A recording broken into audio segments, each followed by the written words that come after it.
This is USVI News, your Virgin Islands connection. Hi, everyone. Thanks for joining us for USVI News. I'm Emily Matson. We could be in for another active hurricane season in the months ahead. The National Oceanic and Atmospheric Administration released its 2021 Atlantic hurricane season outlook on Thursday, predicting a 60% chance of an above normal number of named storms.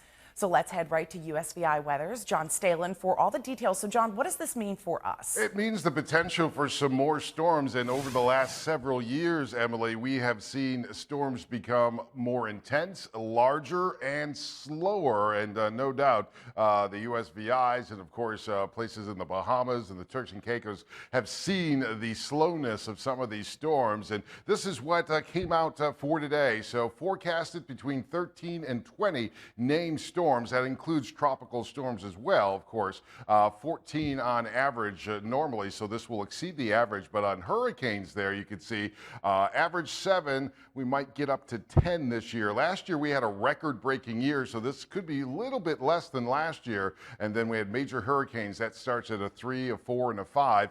We're expecting at least 3 to 5 of those. But again, last year, we did have well above average. In fact, we even went into the Greek alphabet. So hurricane season generally starts on June the 1st out there, as you can see, but we had some activity already. And with that earlier and earlier presence of tropical storms, the National Weather Service in the United States is thinking about starting tropical season on May 15th, and they've started their updates already. And here's the first look at one of their updates. As you can see here, cyclone formation. This is basically north and east of Bermuda. About an 80-90% chance of this becoming the first storm of the Atlantic hurricane season. That would be Anna, A-N-A. That would be the first storm, but that's going to be far away and not affect the USVI.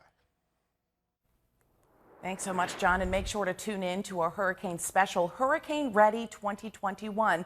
This is going to be on our sister station, One Caribbean Television.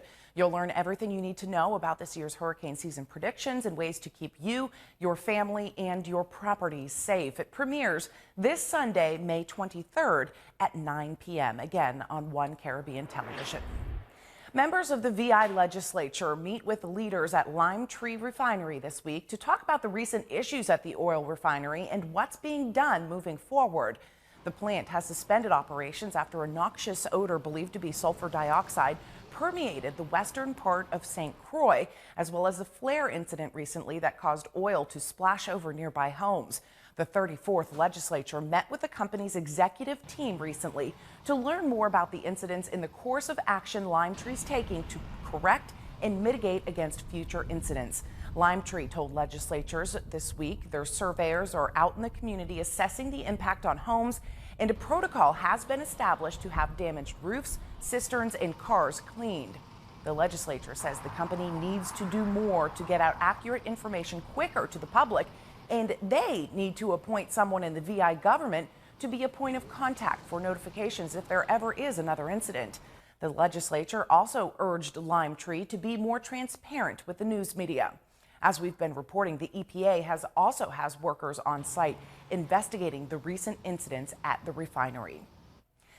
Cruise ship crew members take a necessary step in getting their industry back out on the seas. The CDC's no cruise order has been crushing the industry and tourism here in the Virgin Islands. Port Canaveral in Florida is one of the first to provide vaccinations for its cruise workers. 210 crew members of the Royal Caribbean Explorer of the Seas came into port to get their vaccines this week.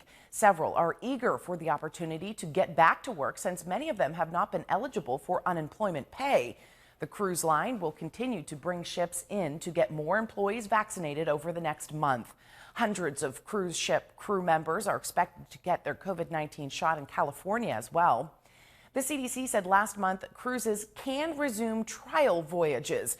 The industry hopes to have ships sailing again in July under CDC regulations that 98% of the ship's crew members and 95% of passengers are fully vaccinated. Cruise ships leaving American ports have been docked under a CDC no-sail order since last March.